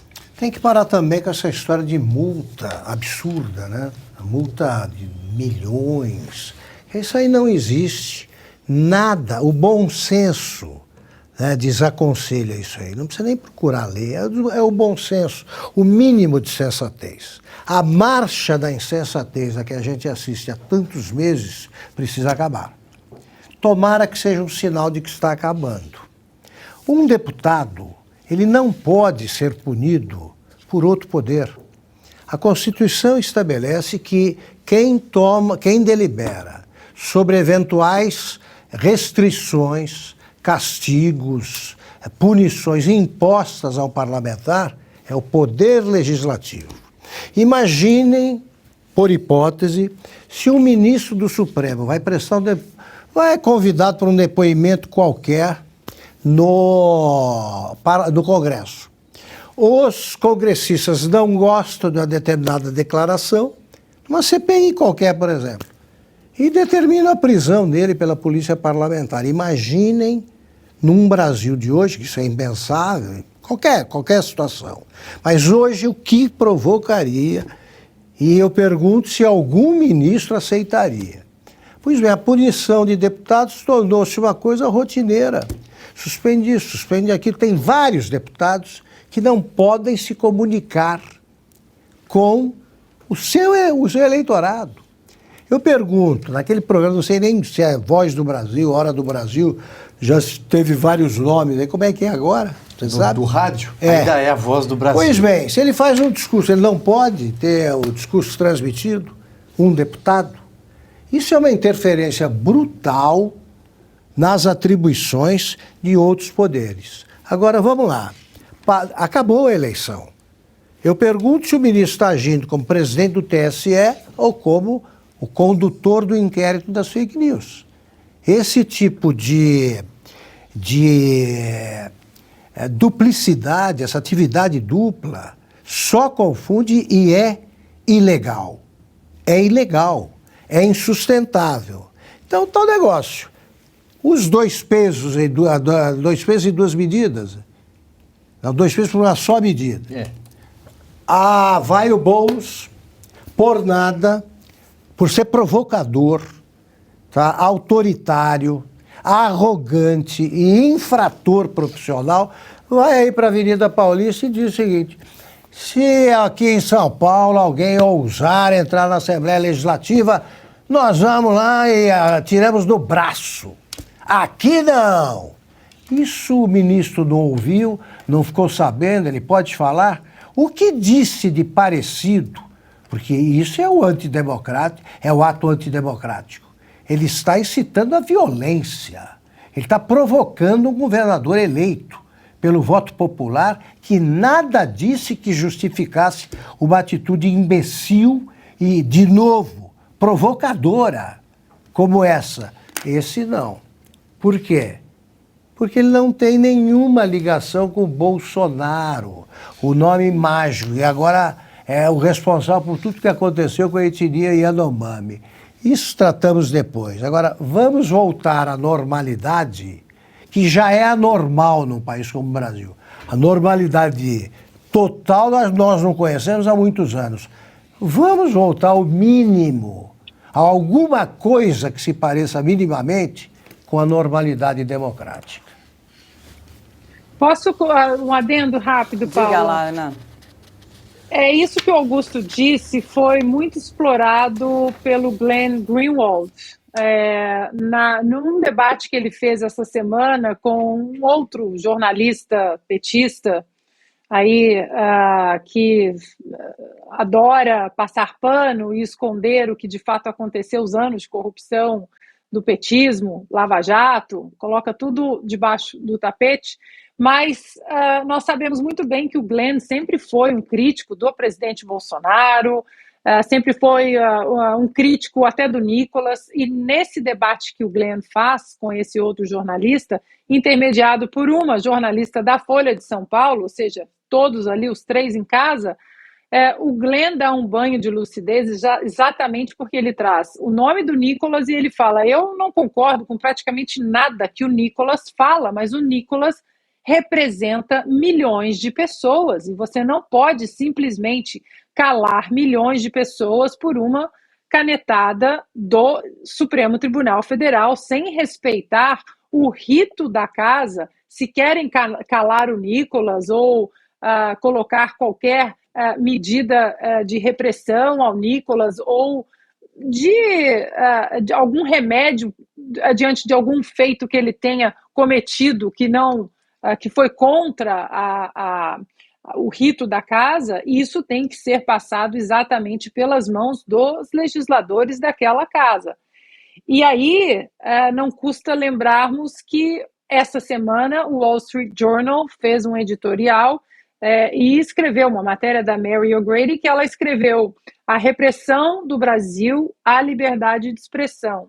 A Suprema Corte é a ameaça ainda maior à democracia do que foram os distúrbios de 8 de janeiro. E aí ela toca nesse ponto também que o Augusto tocou. Lembrando que o New York Times também já falou, já levantou ali o alerta sobre Alexandre de Moraes, o The Epoch Times, e ontem o jornalista Glenn Greenwald estava no Tucker Carlson, na Fox News, que hoje é, na TV a cabo, o jornal político mais assistido de toda a televisão americana na TV a cabo, e o Glenn estava falando exatamente do que está acontecendo com a liberdade de expressão no Brasil diante de tantas canetadas inconstitucionais de um ministro apenas. Então tá aí, Alexandre de Moraes ficando muito famoso e não por bons motivos, agora fora do Brasil também. Mais de 46 mil pessoas nos acompanhando ao vivo aqui na plataforma Rumble. Maravilha. Muito obrigada pela sua audiência, pela sua companhia. Esse programa só existe porque você nos acompanha todos os dias. Então não esqueça de se inscrever no nosso canal, deixar o seu comentário, o seu like e divulgar o nosso link nas plataformas, nas redes sociais, grupos de WhatsApp, Telegram, para que mais pessoas possam chegar e nos acompanhar aqui na plataforma Rumble. Agora 19h07. O deputado federal Sanderson, do PL do Rio Grande do Sul, protocolou na Câmara um pedido de impeachment de Lula. O parlamentar apontou que o presidente cometeu crime de responsabilidade ao dizer que Dilma foi vítima de golpe. Veja a explicação de Sanderson. Aceitar um presidente que vai lá fora mentir a respeito da democracia brasileira. O processo de impeachment, lá em 2016, percorreu todos os requisitos legais. Teve a participação da Câmara, do Senado, do STF, foi divulgado ao vivo para todo o Brasil, de modo que foi um processo rigorosamente legal e constitucional. Quando o atual presidente vai lá fora mentir, dizendo que houve um golpe de Estado, ele precisa ser responsabilizado por isso, e a responsabilização para esses casos é impeachment. Ele cometeu crime de responsabilidade, tem previsão na Constituição, tem previsão na lei específica, por isso deve ser processado por crime de responsabilidade, cuja pena é a perda do cargo e a inabilitação por 8 anos de ocupar cargos públicos. E antes dos comentários, veja o vídeo em que Lula faz a afirmação citada por Sanderson. Vocês sabem que depois de um momento auspicioso no Brasil, ustedes saben que después de un momento auspicioso de Brasil, quando governamos de 2003 a 2016, cuando gobernamos entre el 2013 y el 2016, houve um golpe de Estado, se cometió un golpe de Estado, se derrubou a companheira Dilma Rousseff com impeachment, se la sacó a la compañera Dilma Rousseff, a primeira mulher eleita presidenta da República la do primera Brasil. mujer electa presidenta. Silvio Navarro, que tipo de sinalização uma medida como essa representa aí para esse novo governo? Em primeiro lugar, momento auspicioso em 2016. Bom, o impeachment é de 31 de agosto de 2016. Naquela altura o país já estava em recessão, tinha uma fila de 13 milhões de desempregados e a Lava Jato já estava para lá da sua 20ª fase. Ou seja, nada auspicioso. Paula, o que o deputado Sanderson faz é um gesto interessante no seguinte sentido: provavelmente não vai dar em nada, até porque a nova legislatura ainda nem tomou posse, né? A eleição para a presidência da Câmara e, portanto, a partir dali o trabalho dos novos deputados começa na quarta-feira da semana que vem, dia 1º de fevereiro, assim como do Senado. Mas é interessante porque o gesto dele é o seguinte: muitos parlamentares que estão aí, é isso que ele está dizendo, vocês que vão continuar o mandato, vocês que estão indo embora, acabaram de deixar Brasília, vocês foram chamados de golpistas, porque vocês estavam também em pleno curso de mandato em 2016. Ou o filho continua aqui na Câmara, ou algum aliado está aqui, ou seja, o que o presidente está fazendo é dizer que o legislativo é golpista. E aí, não canso de dizer, Paula, foram 367 votos de deputados contra 127 na época. Foram 61 senadores que aprovaram esse impeachment. Não preciso voltar aqui em todos aqueles números que eu despejei aqui agora há pouco. Mas veja, foi um processo absolutamente constitucional, com 100 oitivas, 273 exaustivos dias. Então, portanto, o que o deputado está dizendo com esse pedido de impeachment, que talvez seja o primeiro de muitos, é: atenção, Congresso, tem aí um presidente que está dizendo que desde já esta casa pratica golpes. Ou seja, a relação com o Congresso, que talvez não seja tão simples como foi outrora, inclusive quando ele teve que comprar votações, isso foi batizado de mensalão, porque o José Dirceu não queria dividir poder, talvez ele tenha dias semelhantes. Se não gosta, fique em casa. Perfeito. Se não gosta, fique em casa. Pelo seguinte, a eleição acabou. Acabou. O TSE está dispensado de continuar lidando com isso. Começou um governo. Agiu mal, fora Lula. O fora Lula já está na rua. Como estava o fora FHC, dias depois da segunda vitória do primeiro turno do Fernando Henrique Cardoso sobre o Lula. Vai ter que ouvir, sim. Vai ter que ouvir o pessoal da música sertaneja, vai poder dizer, primeiramente, fora Lula. E será aplaudido. E isso não é ameaçar o resultado de eleições, coisa nenhuma. É um governo que está sendo julgado agora. E um governo que mente. Mente. O presidente que mente. Vai trabalhar, vai resolver os problemas que prometeu eliminar. Eles não apresentaram ainda política econômica, eles não sabem o que vão fazer. Sabe, é um negócio de você vai decidindo à medida que o carro avança, consertando um avião fortemente avariado em pleno voo. O que eles estão esperando?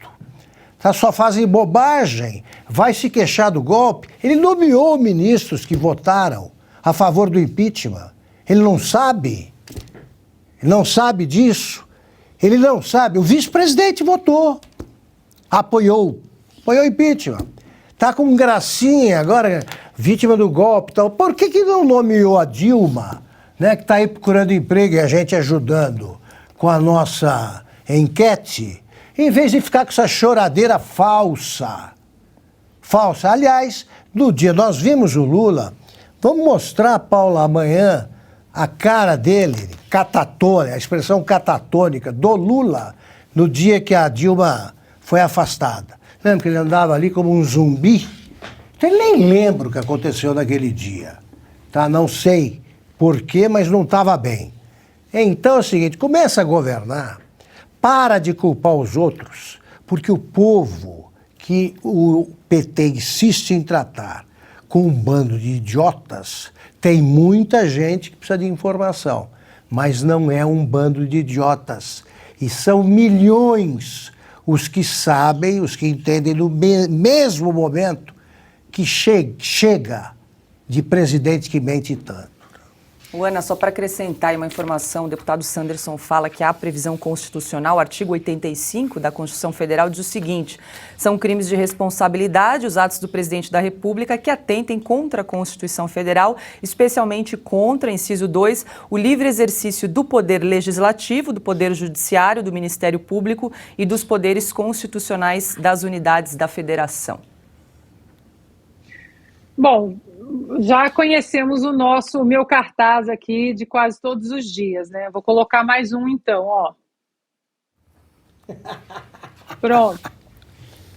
Aqui também vai ser assim, né? E não tem... É isso, a gente vai continuar cobrando do mesmo jeito como eles... Porém, nós vamos cobrar comparando o que eles não fazem. Porque eles inventam números, eles inventam eventos, e o tom que o ex-presidente Michel Temer deu ali no tweet dele é muito pertinente, porque ele chama o Lula a descer do palanque. Vem cá, você vai ficar no palanque aí quanto tempo? Vai ficar requentando historinha e narrativa quanto tempo? Golpe para cá, Bolsonaro...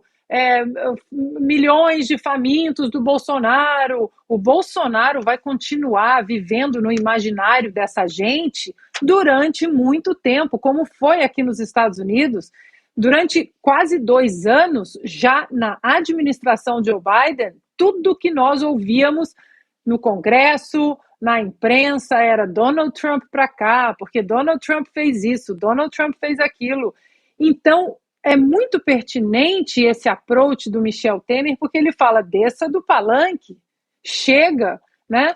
E curioso é que agora eles sempre questionaram, né, a lisura de eleições, eles questionaram a lisura da eleição de 2018, falaram que o impeachment foi golpe, que existiam perguntas na eleição de 2018, exatamente como aqui nos Estados Unidos. Em 2020, uma eleição aqui cheia de perguntas, o Donald Trump ficou durante muito tempo questionando a lisura, o processo eleitoral americano. E os democratas apontando o dedo para Donald Trump, chamando de quê?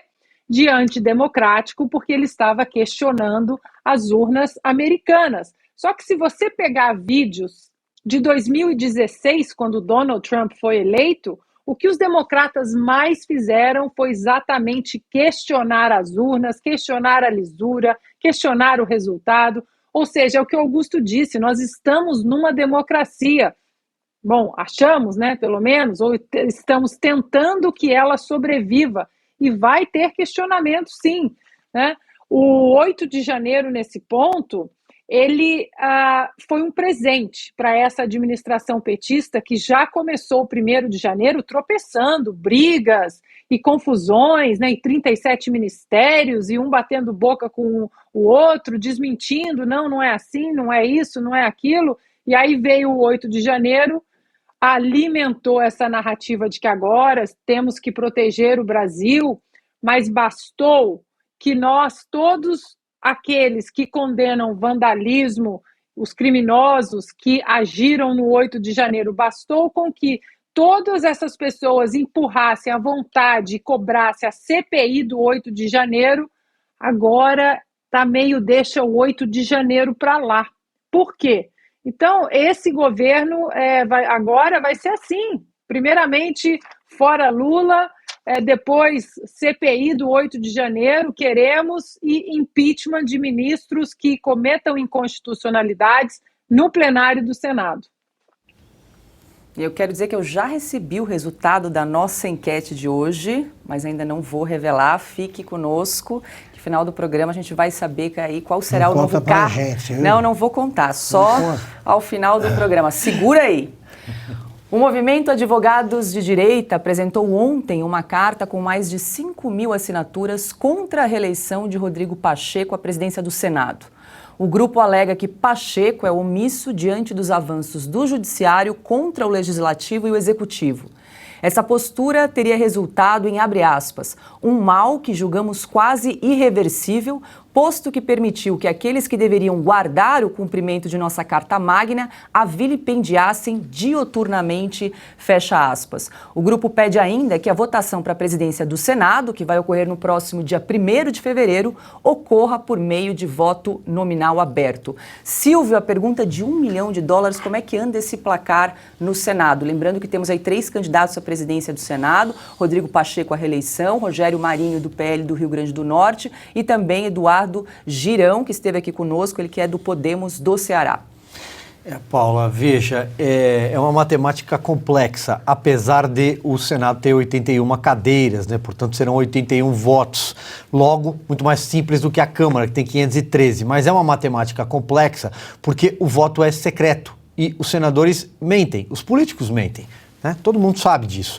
Então, aparentemente, o Rodrigo Pacheco teria aí em torno de 35 votos já consolidados, contra uns 24, 25 votos senadores que admitem votar em Rogério Marinho ou Eduardo Girão.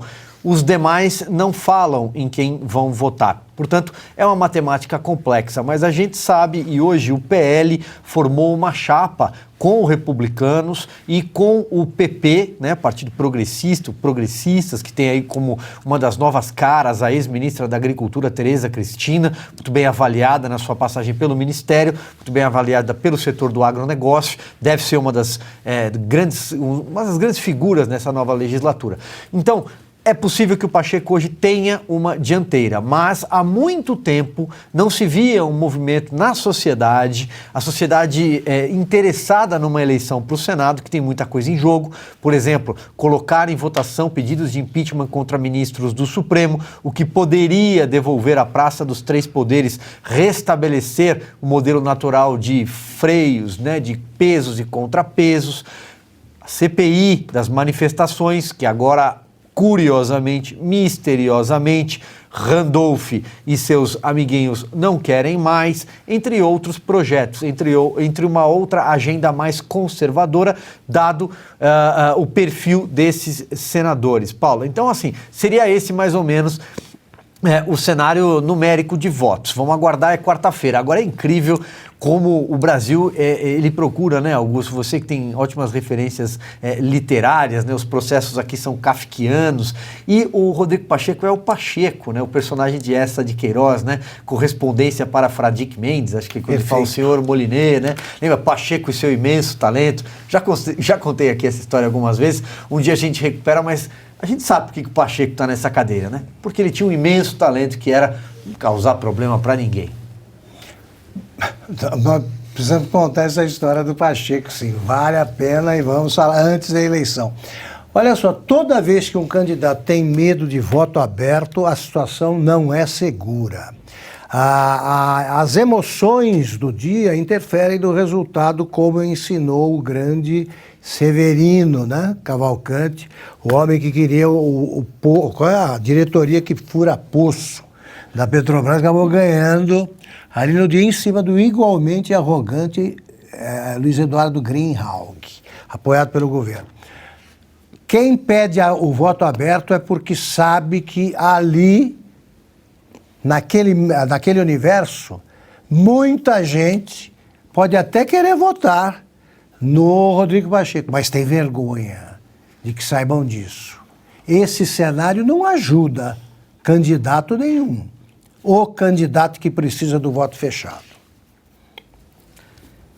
E o ministro da Justiça e da Segurança Pública, Flávio Dino, determinou a transferência de Marco Williams Camacho Marcola para a Penitenciária Federal de Brasília.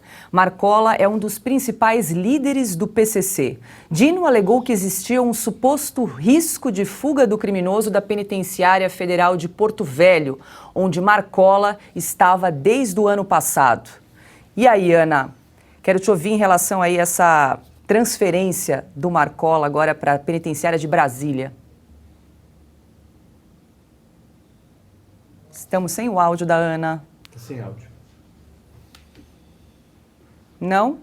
Silvio, enquanto a gente agiliza aqui o áudio da Ana. Veja, mais uma possibilidade, mais uma tentativa, aparentemente, de fuga, né? Um plano audacioso. Eu me recordo quando o Marcola estava ainda aqui em São Paulo e que o jornal Estado de São Paulo revelou um plano de fuga do Marcola e depois alguns detalhes chegaram inclusive a ser comentados pelo procurador Lincoln Gaquia do Ministério Público aqui em São Paulo, que é uma verdadeira autoridade quando se trata de PCC. Ele atua, né, na área de cobertura de Presidente Bernardes, né, onde estavam presos os líderes do PCC. Depois o Marcola foi transferido e agora mais uma transferência. Salvo engano, no Distrito Federal também está o Fuminho, que é uma espécie de número 2 do PCC, Paula. Mas, repito, da última vez, quando foi descoberto esse plano, era algo muito ousado que envolvia guerrilheiros, né, narcotraficantes vindo de fora do Brasil, da Bolívia, de países africanos, armamento pesado que iria passar pela fronteira, drones, enfim, metralhadoras com capacidade .50 para abater os helicópteros da Polícia Militar. Não temos detalhes desta operação de fuga, desta vez, mas o fato é que não é novidade. Augusto, a gente recuperou imagens da Penitenciária Federal de Brasília, para onde a Marcola foi transferida, e também da Penitenciária Federal de Porto Velho, onde ele estava desde o ano passado. Essa é de Brasília. Brasília. Isso. Penitenciária Federal de Brasília, que a gente está vendo na tela agora. E agora vamos para a Penitenciária Federal de Porto Velho, onde Marcola estava desde o ano passado. Lembrando que o líder do PCC tem condenações por crime como formação de quadrilha, homicídio, tráfico de drogas, com penas aí que somam mais de 300 anos de cadeia. Bom, que aliás ele foi liberado há pouco tempo da ameaça representada pelo Sérgio Cabral, né? Estava ali perto dele. Pela foto, pelas imagens, são duas penitenciárias isoladas e, portanto, fáceis de proteger, mais fáceis do que se você estiver numa zona urbana e tal. Eu me pergunto se a penitenciária onde está, o Marcola onde estava antes da transferência, ela é federal? Federal. As duas são federais. Então, tem que perder o status de prisão de segurança máxima. Quando você transfere alguém de um lugar, não tem segurança máxima ali. O Sérgio Moro, alguém está lembrando, ensinou, foi você, Silvia? Alguém? A Paula. Ensinou, foi uma lição elementar, ele ensinou o que fazer. Tirou cobriu as tomadas que eles usavam para se comunicar com o mundo exterior. Simples assim. Para carregar celulares. O Marcola só permanece no poder porque ele se comunica com o mundo exterior. Representa, chefia uma organização que o brasileiro ainda não, a maioria dos brasileiros ainda não compreendeu, não entendeu a extensão do perigo que ela representa. O Brasil pode a qualquer momento viver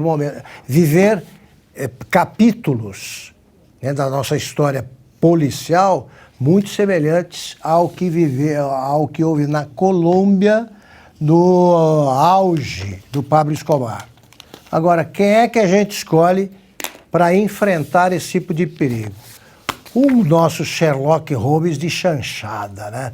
Porque se você publica duas fotos, Marcola e Flávio Dino, você não sabe se você vai assistir a uma comédia ou a um drama, mas você já sabe quem vai ganhar no fim. Agora é 19h27 e agora chegou a hora, pessoal. Agora chegou a hora da gente revelar o resultado da nossa enquete. Antes de revelar, eu quero um palpite de vocês. O que vocês acham que ganhou aí entre as opções que nós tínhamos? Embaixadora do Brasil em Washington, embaixadora do Brasil em Caracas ou governanta do Palácio do Planalto? E aí? Eu acho que a terceira opção venceu, Paula, embora não seria o meu voto. Eu teria uma quarta opção. Eu acho que ela deveria ser nomeada ministra da Energia Eólica, né? Ministre. Para retomar o discurso de estocar vento. Só ela sabe. Boa. E aí, Augusto, algum palpite? Teria votado na terceira opção. Eu acho que porque ela tem aquele terninho vermelho, eu acho que combinaria bem com a condição de governanta. O terninho que ela usava para subir a rampa com aquele andar de John Wayne, né? Mas não sei se eu acertei. A Ana está de volta, ela já deu um palpite aqui, que a gente poderia inserir assessora de Alexandre de Moraes, também como possível cargo de Dilma Rousseff. Algum palpite para esse resultado da enquete, Ana?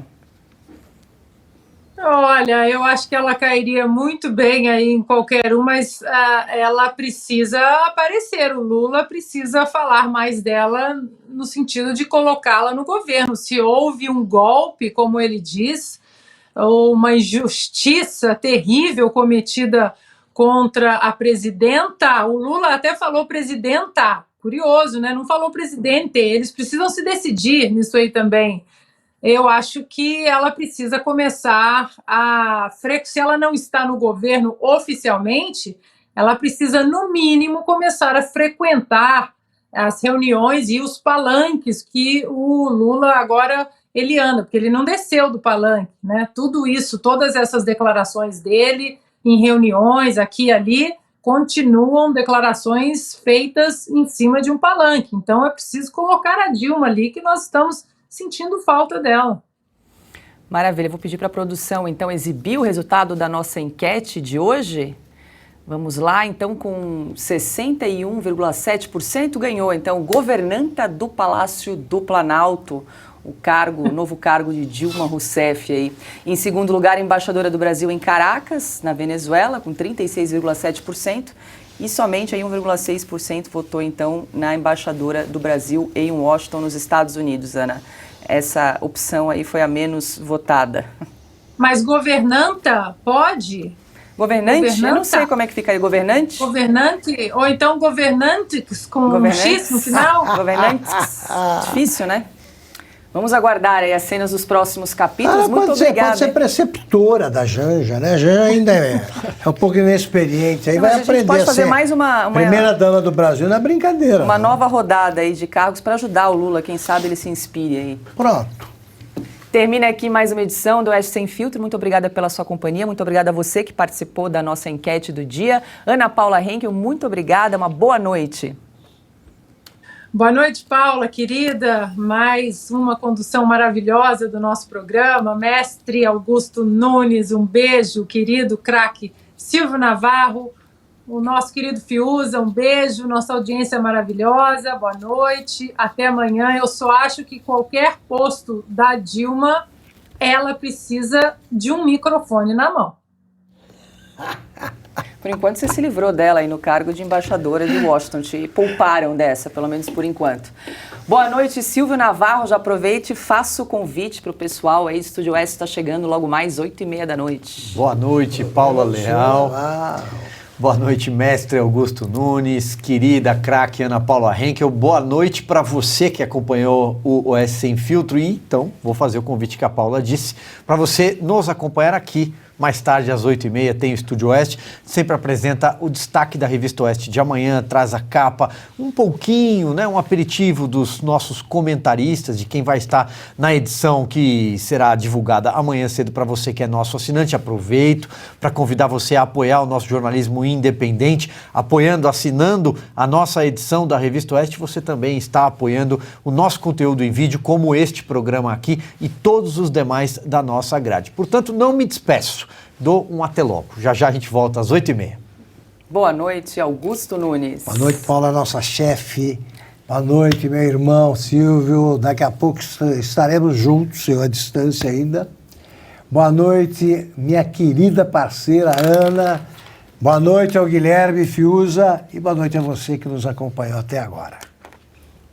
E lembre-se de fazer a inscrição no nosso canal do Rumble, deixar o seu comentário, o seu like e logo mais, reforçando 8h30 da noite, aqui na plataforma Rumble, acompanhe Estúdio Oeste com Silvio Navarro. Uma boa noite e até amanhã.